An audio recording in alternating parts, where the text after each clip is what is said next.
Good evening and welcome back to NOMAD News.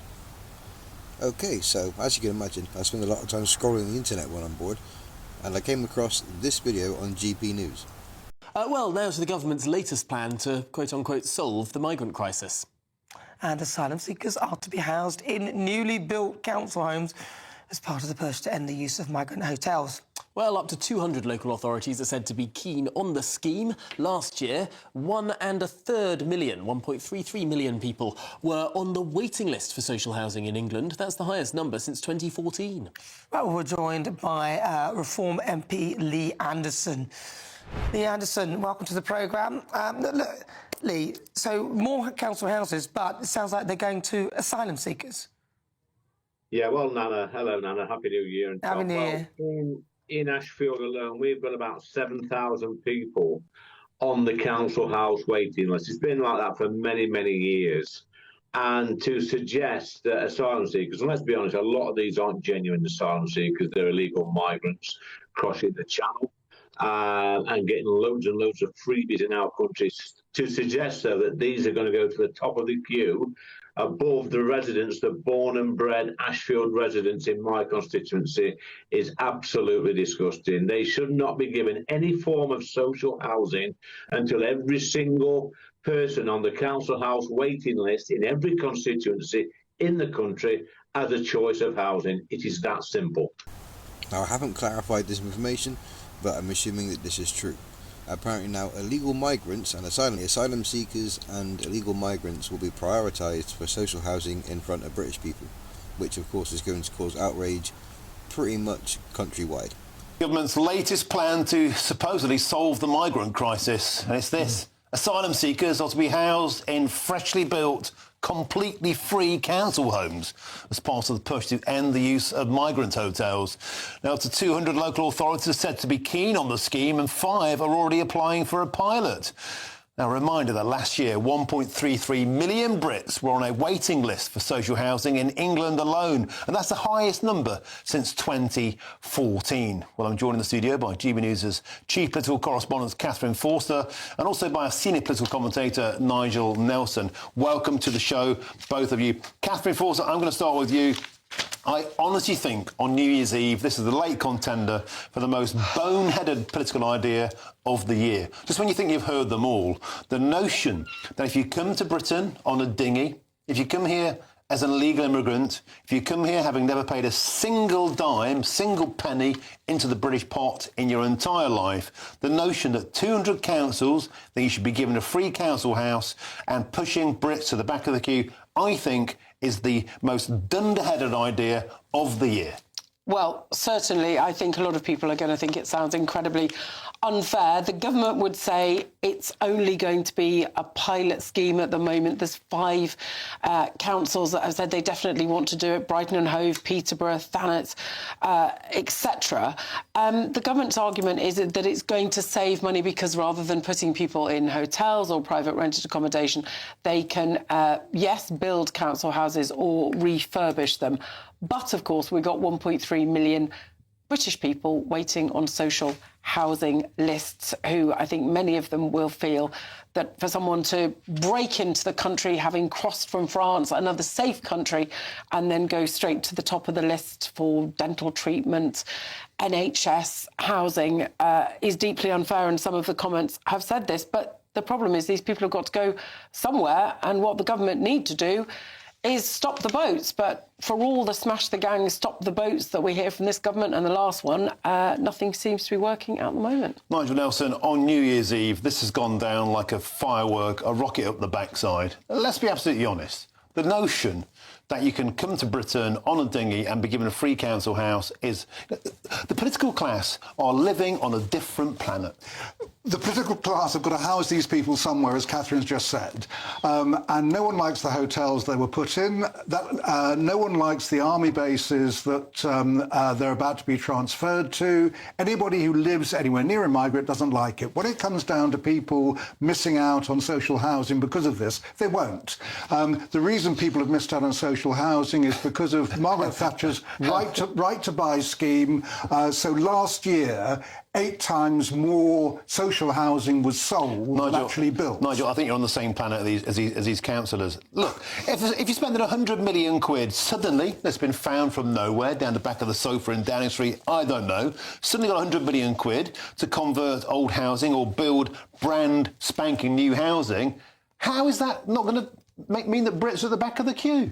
Well, because they were never in the queue for these houses. They're already in the queue. And what you're doing here with 100 million is you're saving an awful lot of money. At the moment, we're having to pay private companies who make huge profits out of migrants by sticking them in hotels, by sticking them with private landlords. This would be a cheaper and better way to do it. At the end of the day, you've got to put them somewhere. And this is only a pilot. We'll see how it works. But this might be an answer to some of the other problems. OK, let's bring in our next guest now. It's the political commentator, Benedict Spence. Benedict, in advance of New Year, a very, very happy New Year to you. Thanks for your contributions on the channel this year. You've been a magnificent guest as a regular on the channel. What planet are these politicians on? Well, wherever it is, it's so far away that even Elon Musk isn't planning to get there anytime soon. It's a completely farcical situation, but of course, why should we expect it to be anything other than a farcical situation? We were promised by this government when it came in 18 months or so ago that they were going to have a more grown-up approach to doing things, that they were going to solve this problem. It was, of course, the headline issue that affected the Conservatives more than anything else, and Labour said that they'd get a grip on it. They have shown throughout that they don't really have much of an idea of how to do this, and the bizarre thing of all of this is if you start putting people into housing that is needed for vulnerable people, especially council housing, it's actually a worse solution than the hotel situation. At the very least with the hotels, you had lots of people all in one place, but if you start putting them in council houses and you start dotting them here, there and everywhere all around the country, then you're not able to keep track of them in the same way as you were before. So not only are you taking the housing away from people who are already in this country and already need it, you're also putting migrants who potentially need to be kept check on in more disparate situations that you can't necessarily keep a track on. That's a bad idea, and all we have to say about this ultimately is that we are slowly stumbling towards a position where one day we will realize actually something more fundamental has to be done about the sheer numbers of people coming into the country. It is going to involve much harsher measures about deporting people, about how long they can stay here whilst their applications are processed. We will get to that point at some stage, but for the time being, our political elite are dragging their heels because they don't want to accept that that is the natural direction of travel. OK, thank you for joining us, Benedict Spence. Honestly, our readers, our viewers and listeners are completely aghast at this notion. Let's get a quick bit of reaction in the studio from Nigel. No, we've had Nigel Nelson. Is my next guest ready to go? I'd like to join my next guest, and that's Claire Johnson-Wood, who's a Reform councillor on Powys County Council. Claire Johnson-Wood, thank you for joining us. The reason I was keen to get you on today, Claire, is because you're in one of the 5 areas that are on this pilot scheme, along with Brighton and Hove, Hackney, Peterborough and Thanet. They're all run by the Labour councils, and your area, Powys, is a Labour and Lib Dem control area. How are your voters telling you, how are you reacting to the fact that suddenly, out of nowhere, in central Wales, they're going to build a whole stack of brand spanking new shiny houses and simply giving them away to asylum seekers? Martin, can I just say thank you so much for having me on your show tonight? I really appreciate it. I agree with everything that you've just said. People are absolutely amazed how we've got a waiting list of over nearly 4,000 people, 3,700 on our social housing list in Powys. These people have been waiting, some of them up to 1,000 days, nearly 3 years for housing. How would you feel if somebody just came in and was gone straight to the top of the list and given that house? People are dismayed with this. And, residents in my ward that I've spoken to just cannot believe what's happening. And Claire, I'll put it to you. If you look at Glasgow, Glasgow has been inundated with asylum seekers. In fact, Glasgow is now the asylum seeker capital of Europe because the law in Glasgow says if you can prove that you're homeless or facing homelessness as an asylum seeker, you're automatically stuck straight to the top of the queue. I put it to you, Claire Johnson-Wood, not only is this a nightmare for your residents in terms of the existing asylum seekers, but people will flock from all over the country and turn up on your doorstep and demand a new house.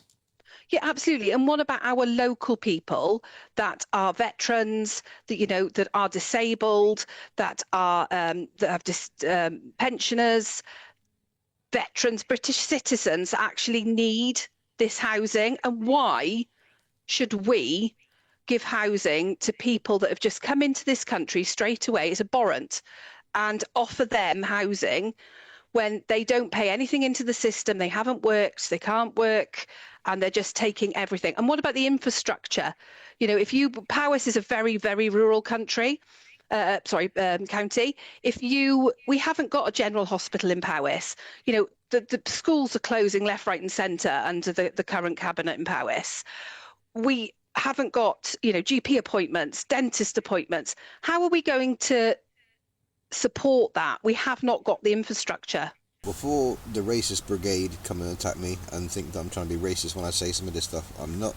I'm just sharing my opinion and my thoughts on this situation.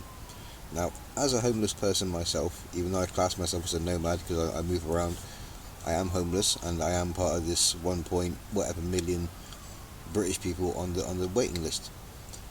So I'm going to give you a couple of scenarios for a sec before I give you my opinion, okay? So there's two scenarios here. One, you're just a blagger. You've been told that if you go to this country that you'll get free benefits, free food, hotel, and they're going to give you a house. And if you go over to that country and claim war-torn country and that you've lost your family and people are dead and all that kind of thing there, you will be looked after. Now, that's for the more blagger side of things. Now listen to it on this side of things. You are in the middle of a war-torn city. Your son has been killed. Your brand new baby daughter and baby mother have been killed. Your grandparents were dead the year before from another attack, and there's basically just you left.